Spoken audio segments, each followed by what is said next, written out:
Maka dari perkawinan itu yang diharapkan apa? Lahirnya zuriyatan thayyibah, keturunan-keturunan yang baik. Jangan keturunan yang sebaliknya dalam Quran dzurriyyatun di'afa, keturunan yang lemah, fisiknya, mentalnya, kesehatannya lemah. Saya sangat bersyukur dengan keterangan yang disampaikan oleh Pak Menteri Kesehatan Pak Budi Sadikin bahwa ini aturan ini semata-mata untuk bagaimana mempersiapkan. Assalamualaikum warahmatullahi wabarakatuh. Alhamdulillahirabbil alamin wal aqibatu lil muttaqin wala udwana illa 'alal zalimin. Allahumma shalli ala Muhammad wa ala alihi wa sahbihi ajmain. Para pemirsa sahabat Gema Pos dimanapun Anda berada yang saya hormati. Kali ini saya mendapat kesempatan yang baik untuk menceritakan atau mengungkapkan pandangan pribadi saya mengenai suatu masalah yang sekarang agak banyak dibicarakan di kalangan para pemirsa, terutama di kalangan ibu-ibu rumah tangga dan sebagainya yang punya anak gadis, bahwa adanya sebuah persoalan di bidang kesehatan reproduksi karena ada sebuah aturan baru yang diterbitkan oleh pemerintah mengenai kesehatan reproduksi tentang yang isinya antara lain tentang penyediaan alat kontrasepsi gitu. Ternyata apa yang diatur dalam regulasi pada peraturan pemerintah itu tidak mendapatkan sebuah penjelasan yang komprehensif sehingga masyarakat menganggap bahwa kelahiran peraturan pemerintah itu sama saja memberi peluang bagi anak-anak remaja dengan mudah mendapatkan kontrasepsi, alat penunda kehamilan, sehingga itu diartikan sebagai sebuah cara untuk melegalisasi terjadinya praktek perzinahan yang dilarang agama Islam. Setelah kita melihat sepintas lalu peraturan pemerintah tersebut, maka dengan keterangan yang disampaikan oleh Menteri Kesehatan Pak Budi Sadikin, ternyata alat kontrasepsi itu ditujukan adalah semata-mata bagi pasangan remaja yang kawin pada usia muda. Katakanlah pasangan itu, suami dan istrinya itu masih belum mencapai usia 20 tahun. Artinya dari segi kesehatan untuk proses reproduksi sebenarnya perempuan itu belum siap. Sehingga perlulah diberikan alat kontrasepsi untuk sementara menunda terjadinya kehamilan. Nah, apa yang ditanggapi oleh masyarakat tentu saja tidak terlepas dari kurangnya suatu upaya penjelasan mengenai maksud dari pemerintah mengeluarkan peraturan pemerintah tersebut. Untuk hal semacam itulah saya ingin sedikit memberikan sebuah pandangan pribadi tentang soal yang kita bicarakan ini. Yang pertama, lebih dulu kalau kita mau sedikit memahami agama Islam dengan syariah yang dibebankan oleh Allah dan Rasul kepada kita manusia, tentu saja yang beriman, ini dimaksudkan agar kita tuh mencapai berbagai hal-hal yang mendatangkan kemaslahatan untuk kita di dunia dan di hari akhirat. Aturan kehidupan yang akan menjamin kita menuju kepada sebuah kebahagiaan baik dalam kehidupan dunia yang fana ini atau nanti di hari akhirat kita mendapat mempertanggungjawabkan kehidupan kita di alam yang fana ini. Jadi apa yang disebut namanya dengan maqasidus syariah itu sesungguhnya juga mencakup masalah yang terkait dengan maqasidus syariah di bidang perkawinan atau pernikahan. Kenapa misalnya di dalam Islam itu dilarang adanya terjadi perkawinan, pernikahan hubungan seksual di luar nikah yang sah, karena nanti akan menimbulkan nanti tidak adanya sebuah perlindungan kepastian tentang nasab dari anak-anak yang dilahirkan. Jadi dengan konsep maqasidus syariah di bidang hifdzun nasal, artinya memelihara keabsahan keturunan kita, maka benar-benar harus diyakini terlebih dahulu pasangan yang darinya dimungkinkan atau diharapkan terjadi atau terdapat anak keturunan, maka anak-anak keturunan itu harus sah siapa ayahnya dan siapa ibunya. Dengan demikian, hubungan seksual sebagai bahagian dari sunnatullah atau bahagian daripada apa yang menjadi kebutuhan dasar kita manusia itu disalurkan dengan sebaik-baiknya melalui pintu perkawinan yang disahkan oleh agama dan hukum yang berlaku di negara kita. Dengan demikian, maka dari perkawinan itu yang diharapkan apa? Lahirnya anak-anak yang secara umum idealisasi seorang atau keluarga yang menikah itu adalah lahirnya zurriyatan thayyibah, keturunan-keturunan yang baik. Jangan keturunan yang sebaliknya dalam Quran dzurriyyatun di'afa, keturunan yang lemah, fisiknya, mentalnya, kesehatannya lemah. Mungkin juga nanti pendidikannya lemah. Apalagi kalau nanti dari perkawinan remaja itu lahir nanti anak-anak yang dikhawatirkan mengalami stunting. Dengan demikian, segala upaya untuk mencegah jangan timbul atau jangan muncul nanti suatu perkawinan yang menghasilkan keturunan-keturunan yang lemah itu dilarang oleh agama. Maka dari segi aspek pandangan semacam ini ada juga baiknya kalau kita mencoba untuk memahami peraturan pemerintah tentang penyediaan kontrasepsi tadi itu. Tetapi sebaliknya juga tentu saja ada semacam kekhawatiran bagaimana nanti kalau penyediaan kontrasepsi yang tidak dipahami secara baik itu nanti dipahami sebagai upaya terselubung untuk menghalalkan atau untuk membolehkan terjadinya perzinahan di kalangan remaja. Saya sangat bersyukur dengan keterangan yang disampaikan oleh Pak Menteri Kesehatan Pak Budi Sadikin bahwa ini aturan ini semata-mata untuk bagaimana mempersiapkan pasangan-pasangan perkawinan itu nanti benar-benar siap dia untuk mengalami proses reproduksi, terutama bagi seorang ibu yang harus memikul tanggung jawab itu. Kalau kita lihat sasaran norma dari aturan itu, ini kan kelihatannya disebut untuk anak sekolah. Jadi anak sekolah yang karena sesuatu hal dia sudah menikah tapi masih statusnya di siswa. Konon menurut yang saya dengar dalam berbagai pemberitaan itu, ini banyak terjadi di kampung-kampung, perkawinan dini, usia dini begitu ya.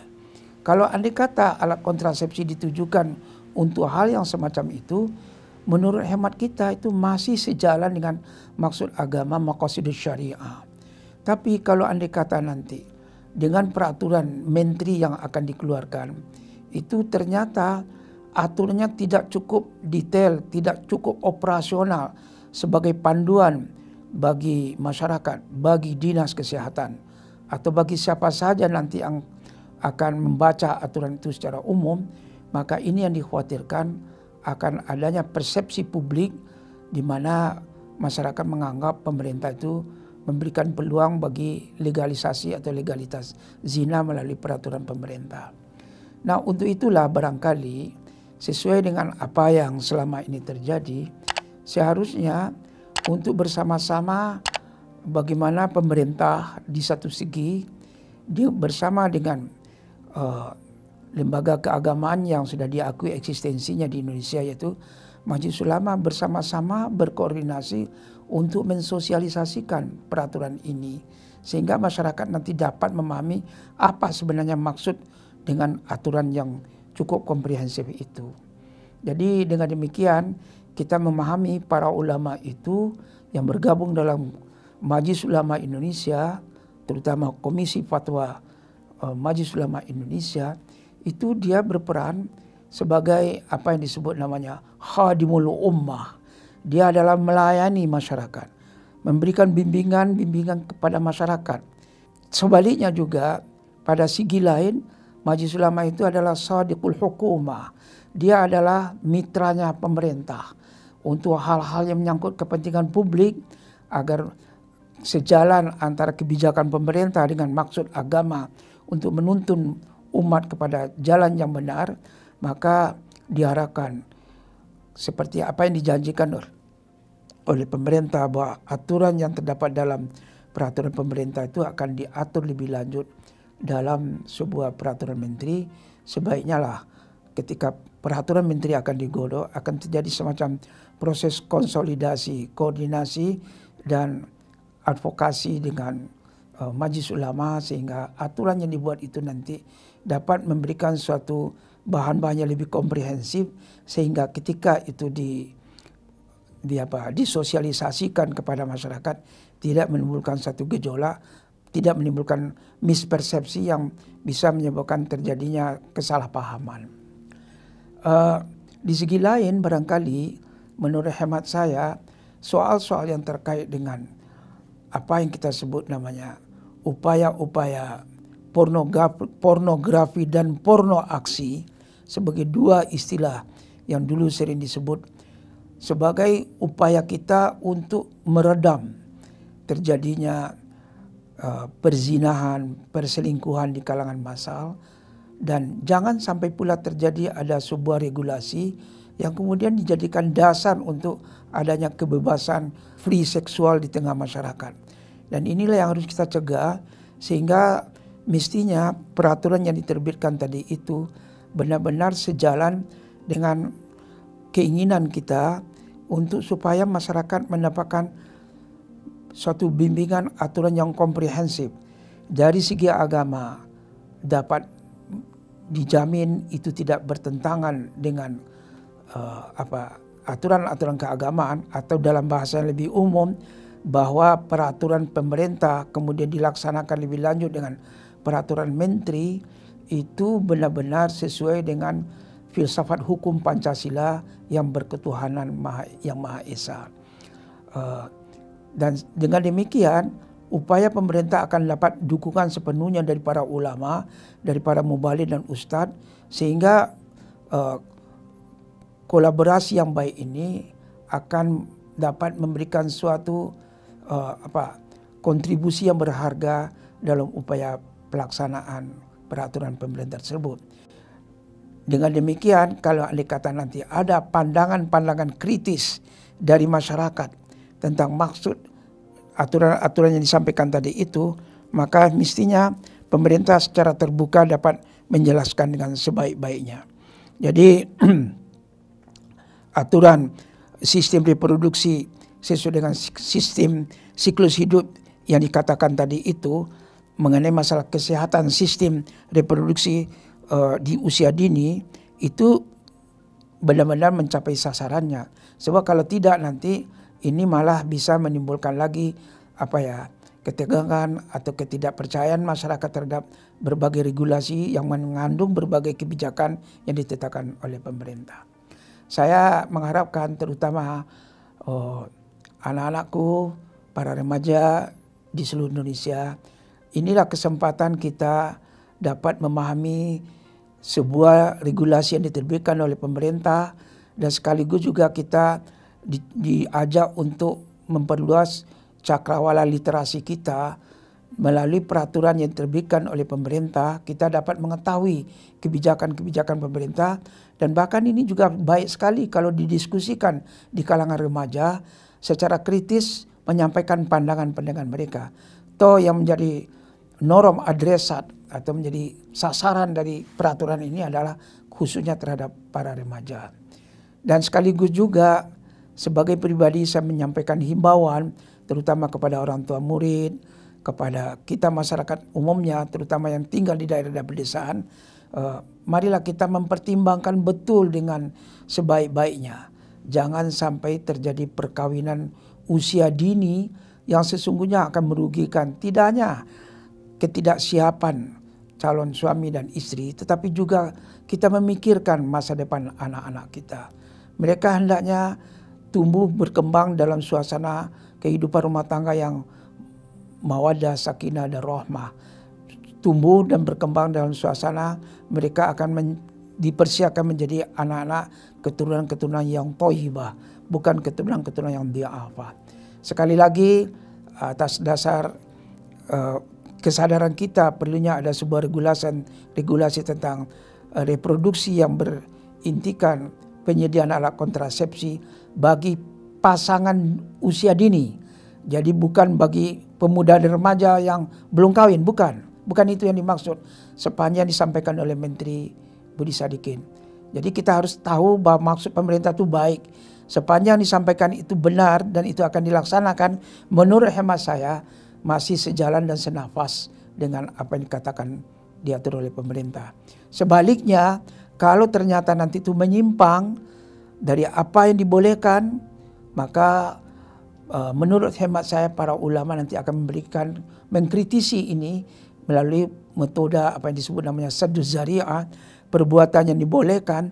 Tetapi kalau berakibat itu menuju kepada perbuatan haram, maka pada saat itulah kita harus mencegah, baik melalui regulasi atau melalui berbagai penyuluhan, sosialisasi yang akan dilakukan oleh Kementerian Kesehatan bersama dengan tokoh-tokoh masyarakat, terutama di kalangan sekolah. Jangan sampai nanti disalahgunakan aturan ini untuk membolehkan atau untuk melegalisasi perbuatan yang nyata dilarang agama, yaitu berupa perzinahan, bahkan segala yang terkait dengan perbuatan mendekati zina. Saya tutup dengan mengucapkan apa yang dikatakan dalam Quran, A'udzubillahi minasyaitonirrajim, Bismillahirrahmanirrahim, wala taqrabuz zina innahu kana fahisyatan wa sa'a sabila. Janganlah kalian mendekati zina, karena kalau kalian menempuh zina, menyalurkan gira seksual kalian melalui hal yang tidak terikat dengan perkawinan yang sah suami istri, itu sama artinya menempuh suatu kejahatan, melakukan kejahatan, dan itu adalah suatu jalan kehidupan yang buruk yang jauh daripada tujuan kehidupan untuk mencapai kebahagiaan. Semoga saudara-saudaraku, para pemirsa dari Gema Post mendapatkan sebuah pandangan melalui pencerahan yang saya sampaikan ini. Pemirsa Gema Post untuk memberikan tanggapan, like, comment, and subscribe. Semoga lebih bermanfaat siaran atau video-video yang dikembangkan oleh Gema Post. Terima kasih. Assalamualaikum warahmatullahi wabarakatuh.